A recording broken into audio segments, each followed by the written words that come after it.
All right, it's Monday morning, 7 o'clock. I'm here at soccer. It's a beautiful morning, a little bit cold, but I'm out here walking. I'm gonna do some laps, and I figured I would get on and chat a little bit about race day. I've had some time to recover a little bit and process some emotions and feelings, and obviously this is gonna be at the tail end of race day footage that you just saw, and I wanted to get on and just kind of talk about a little bit more details. Well, you know me by now, so it won't be a little bit, it'll probably be a lot. Not sure how long this will be, but hopefully it's not too painful to get through. No, I think it's good. I'm excited to talk about it, and I want to, before things start slipping my mind, I want to talk while everything's still fresh. So I mentioned a little bit before, but the night before the race, I'd gone to Fika Reflexology, had like an amazing hour of relaxation. Then I went and got my hair braided, and it was about 8:30, and I was like really wanting to be in bed by 9:30. When I got home, the power was out and it was getting dark in the house really quick. So I was scrambling to like get the 4 kids settled. Obviously I knew they were not going to go to bed that early, but I figured if I could just get them settled and down for like a movie where they could just like fall asleep or whatever, but also set out all my pre-race stuff. We had a 2:15 a.m. wake up, and I didn't want to have to do all that in the morning, but I was just using like a cell phone light to do it. And because of how busy that day was, my cell phone battery was pretty much almost dead. So I'm using the light to get everything set up and set out, but also my battery's dying very quickly. So I'm using my power bank to charge, and I don't know, it was just like a little bit chaotic because I'm really wanting to get to bed, but I'm also like, how am I going to get my phone charged? Because I really want it for race day, and I don't know if my power bank is going to need to last all night long. Like, who knows when the power is going to get turned back on. Anyway, we get the kids in a room, get them settled to go to sleep. They're frustrated because it's so hot in our house. Obviously the air conditioner isn't working, but it's even still like pretty warm outside, so the windows up aren't helping either, and nobody's sound machines are working, and we're a sound machine family, every one of us.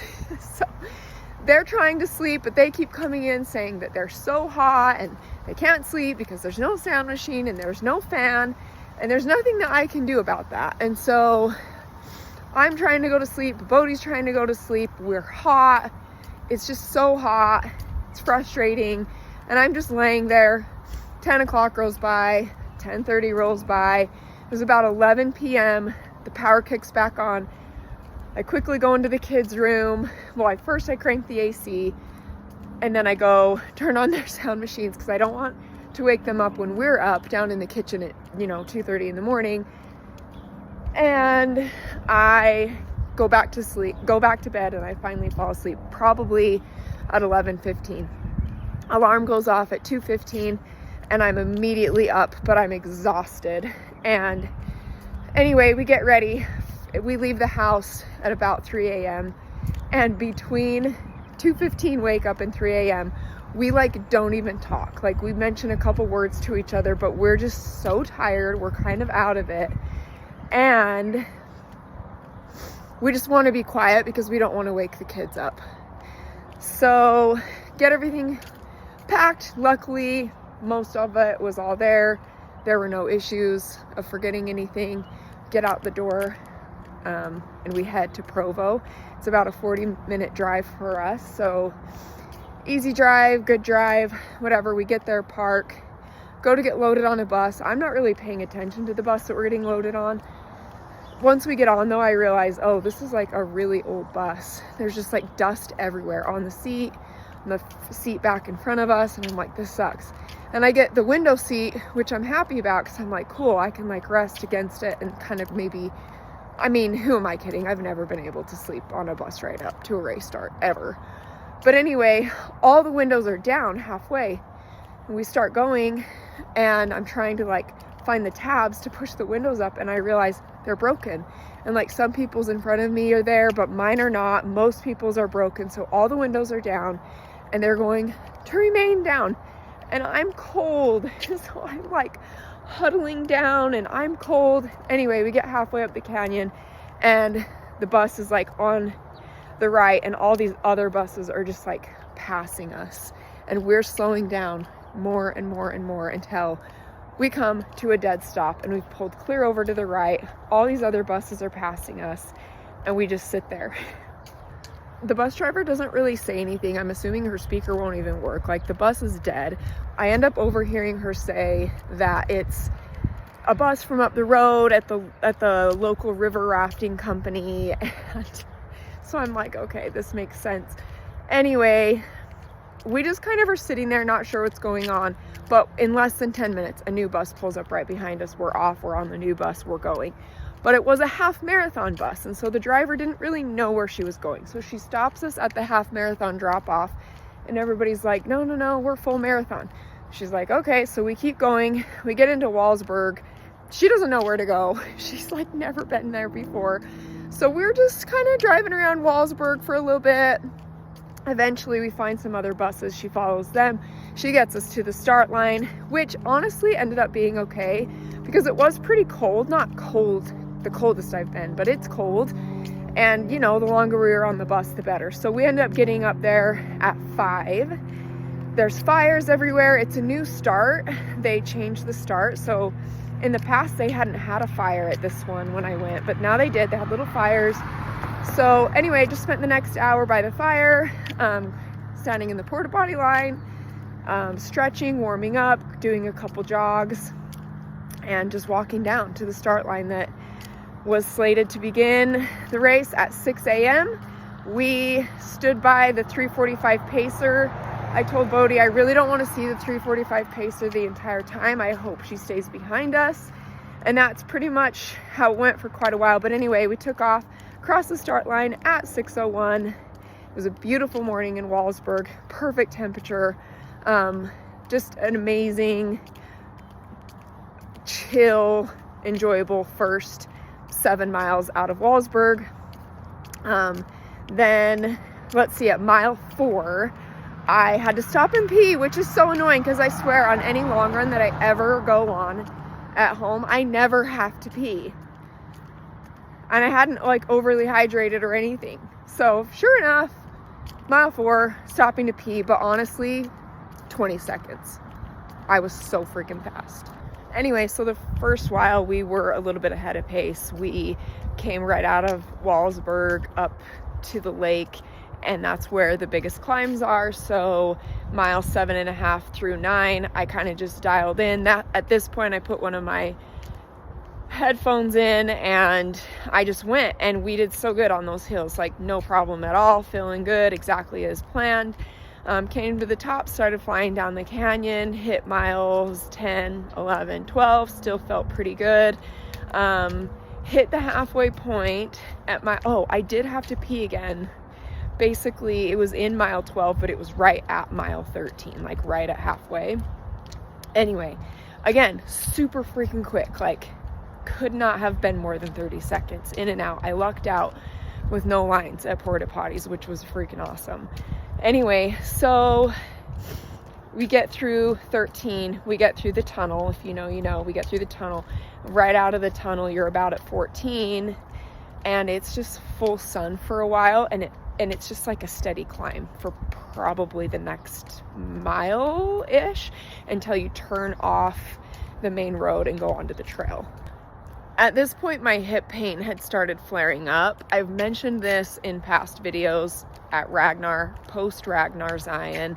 I just have had like really bad glute pain on my left side that's kind of shot up into my lower back and a little bit down my leg and into my knee, but it's not debilitating. I don't feel like it's injury. I just feel like it's just been sore. And so anyway, that flares up again, which it had been like even the day before when I did the 2 mile like shakeout on Friday, I felt it, but I'm like, it'll be fine. Anyway, so it flares up, but it's like pretty bad. And my left lower back is hurting like more than it ever has. And every step that I take on that left foot is just like pretty excruciating. And I'm not loving it. And I take a Tylenol. Actually, I took the Tylenol at mile 13, already feeling it then. And so getting through mile 14 through 18, I kind of slowed a little bit, and I just kind of was not happy, and Bodhi could tell. He's like, are you good? Like, what's wrong? And I was like, I just don't feel good. I will say that I brought all my own fuel. I had 5 gels on me and a sleeve of the Shot Blocks, and I had my own water with electrolytes that Bodhi was able to fill for me as needed. I don't feel like I was overhydrating. But I did have to pee those 2 times. I was just prepping for mile 20 because it was supposed to be a really, really hot day, and I did not want to bonk and be dehydrated into, whatever. Anyway, okay, so I had everything on me, so I never had to stop aid stations. Aid stations were every 2 miles, and I had just stopped at 4 and 12 to pee, and that was it. And so anyway, miles 14 through 18 were not good, and I felt like that was my wall. That was when my mind was kind of like, gosh, like this just kind of sucks, like we still have a ways to go, like, man, like I'm just barely over halfway, like I don't know, this kind of sucks, like my back really hurts, and this medicine, like freaking Tylenol, sucks. I usually take ibuprofen, but then I got scared because I read stuff like a week ago saying that ibuprofen is not a good idea when you're running, and liver and rhabdo and all this stuff. So I'm like, I can't take my ibuprofen, I'm too scared. So I took the Tylenol, felt like nothing was working, it didn't kick in at all. And then we got to mile 19, and we were approaching, the 20, where they have this big blow up that says conquer the wall. And I felt like right about then the Tylenol started kicking in. I had taken another gel. I think I had 4 at this point, and I suddenly just like felt good. I will say right before this, I started saying a little prayer, actually a pretty big prayer, just like asking God to please help me get control of my mind, help my body to feel better, and it worked. So I hit mile 20, and I was like, cool, let's freaking do this. I will tick off these miles, these next 6 one at a time. This is going to be awesome. And from mile 20 to 22 and a half, 19 to 22 and a half is probably the best that I felt physically and mentally since the very beginning, which is crazy because usually that's like your mega wall, and it wasn't for me. I felt like I had already kind of hit it battling through like 14 to 18. But little did I know that miles 14 through 18 would not be the hardest part of my day. I cruised past mile 22, and about 22.15, my brain freaking turned on me, you guys, like turned on me. Traitor. Flipped a switch. I was feeling good. I was feeling fine. My legs didn't hurt. I was good. And instantly my brain was like, you're done. This sucks. You don't want to do this anymore. Your body's over this. Stop and walk. Nothing matters. Nobody cares. You can hit this goal another time. It doesn't care what you've put out on all of your social media channels. It doesn't matter. You don't want to do this anymore, and you should stop, and you should walk, and you should just, who cares what your time is? Just be done with this. Like everything you can imagine. So I'm like looking at my watch now. Up until this point, every time I look down at my watch, I just felt like the miles were flying by pretty quick. I looked down and it would have already been a half a mile, and I don't know. But right now, during mile 22, every time I would look down, it had only been like maybe a tenth of a mile. So it's 22.25, 22.36, 22.48, 22.54. And I'm like, what is going on? And why is this mile dragging? If you know the course, by this time you're in the city, you're running down University Avenue, and it's just 6 miles. It's just miles 20 through 26. You're in the hottest part, you're at the end, and it's just long stretch of road through stoplights. The good part is that there are a lot more people cheering and watching, so that kind of is good, but I was not well. This was my wall. At this point, I wasn't having the hip and the lower back pain, but my quads, my calves, my hamstrings were complete toast. I was feeling really sharp pains in my calves, and I was also feeling like spots of my calves were going numb. And my quads, you guys, okay, so Bodhi knew I was not doing well, and he was like being very careful to encourage but not piss me off. And he was like, he had a pace band, and so when we would get close to a mile, he'd be like, we need to be at this time when we hit 23, we need to be at this time when we hit 24. But at this point, I'd put both headphones in and I did not freaking care. I was like, it is taking everything in me to not walk this race right now. So I think it's during mile 20, well, no, let's see, I got to 23 and there was an aid station, and I told Bodhi, I want to stop. I don't want to do this. Like, I want to stop. And he was like, what the heck? Like, just keep going. This was the first aid station that I got to, that I stopped and I grabbed water and I just walked the entire aid station, which probably was about 40 seconds of just walking. And it wasn't fast walking, it was slow walking. And I just walked through that aid station. Other aid stations, I would quickly grab cups of water and I was dumping them on me, probably from mile 18 on. I was just drenching myself in water. But this time I stopped and I walked through it, and he ran through it. And I knew that I would run again. I just was like, I need to walk this aid station. I've got to stop for a freaking minute.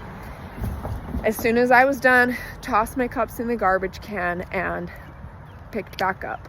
And I had just told myself it's going to be okay because I'm going to be super hyped up and there's going to be a lot of adrenaline come mile 25. And I will do I honestly was like, I will do an 7:45 or an 8-minute pace to close this race and I will make up for it. I genuinely, my mind believed that I would do that. There's a stretch of road, I think, during mile 24 that's probably a quarter of a mile of a slight incline, which sucked. Bodhi's like, we got to pick it up, like, we got to go. And I remember saying, I'm not freaking gonna go race up this hill. Like, I can barely move. You're lucky I'm not walking. Anyway, so it's crazy because I still was doing like miles in the 8s. Like, I think my mile 23, because I walked, was a 9:56. That was the only mile that I had the entire race in the 9s. So even at mile 24 and 25, I was still doing like 8:40, 8:50. Anyway, so I get to mile 25. I've got Michael Jackson. I am like doing whatever I can, putting on the songs that I feel like are going to be the best for me. And I can promise you that at this point, my mind wanted it so bad. I was digging and my mind was like, go, you can do this. And I'm channeling like the things that I tell Dolly when she's at a track meet and she's trying to PR her mile, the things that we tell our kids and the way that we motivate and coach our kids to just close strong. It's only a minute, it's only a period of time, and it's so worth it.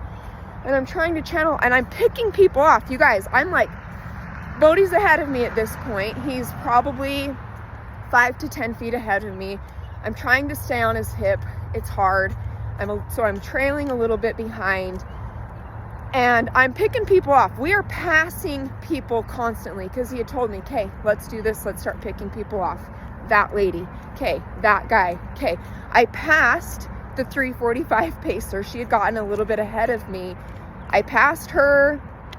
I mean, I'm going, and between mile 25 and 26.2, I swear I was going as fast as I could, and I would look down at my legs, and these spots right here were so painful and so tight and like as hard as rocks.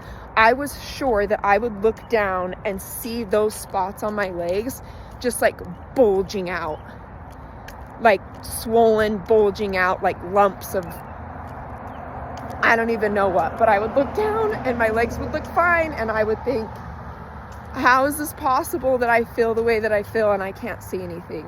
Truly, I was blown away.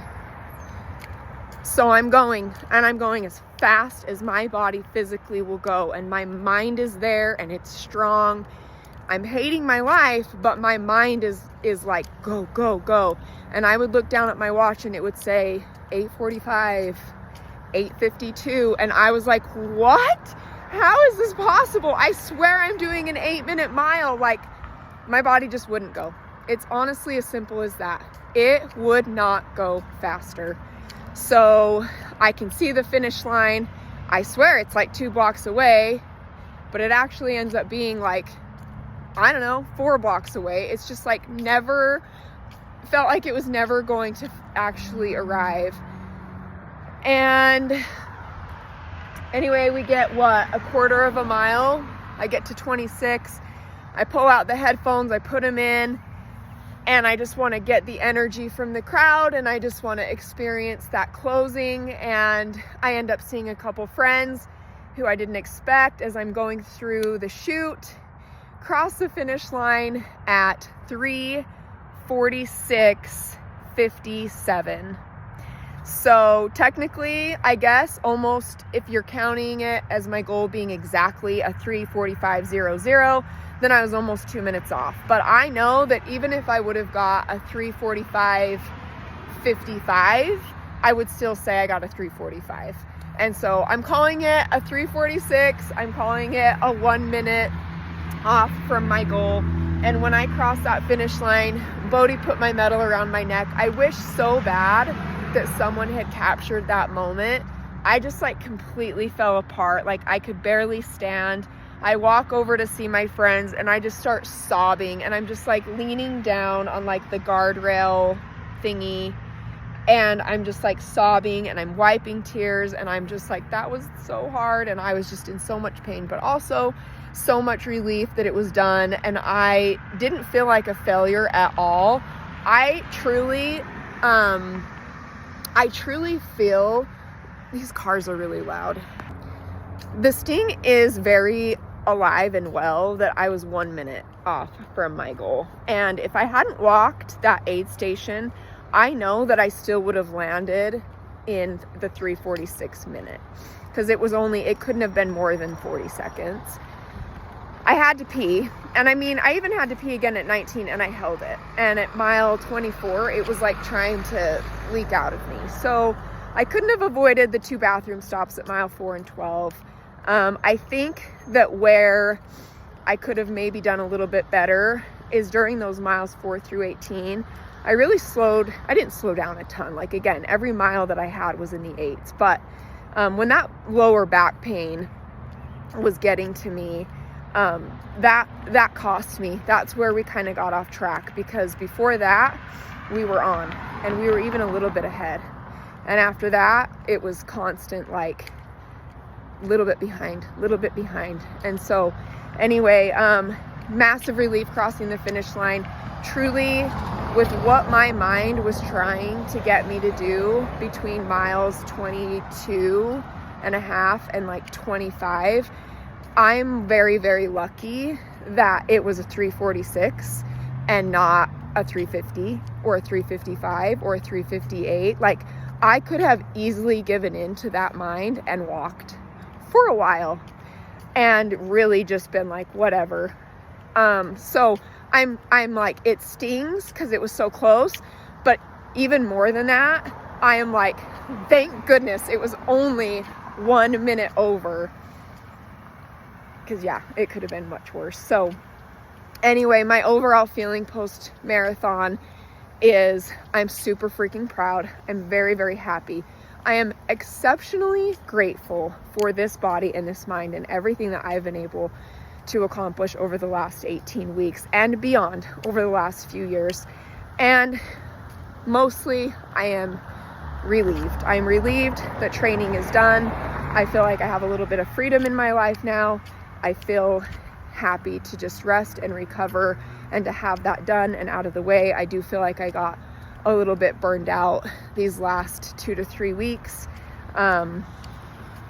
So yeah, I think relief is probably my biggest feeling and emotion that I've had these last, 30 hours. I think that this 5-minute video probably is now 15 to 20 minutes. Whoops. Maybe I should cut these apart. I don't know. Maybe I will cut them apart. Anyway, I know I'm going to have more to say. As time goes on, it's very, very weird to go from sleeping, eating, breathing, running, training, and a goal, and then for it to just be done like that. And I knew that it would happen. I knew that. Like, I've done this in a way before where there's everything in your life is kind of centered around this goal and this thing that you're trying to achieve. And then one day it's just done and it's just over. And then you're kind of displaced, like, okay, well, now what? So anyway, I will definitely be back on to share, I think, as the days and the weeks pass. My final thoughts are, I am so proud of myself. I'm so grateful for Bodhi and his pacing. He did so well and really got me there, even to where it ended up being. Anyway, he did a really great job. I'm grateful for him, and I'm really, really proud of what took place, because only I know what I felt physically and what I endured mentally. No one else will ever know that. And being able to get through that and still close within a minute or whatever of my time goal is truly one of my proudest moments of my life so far.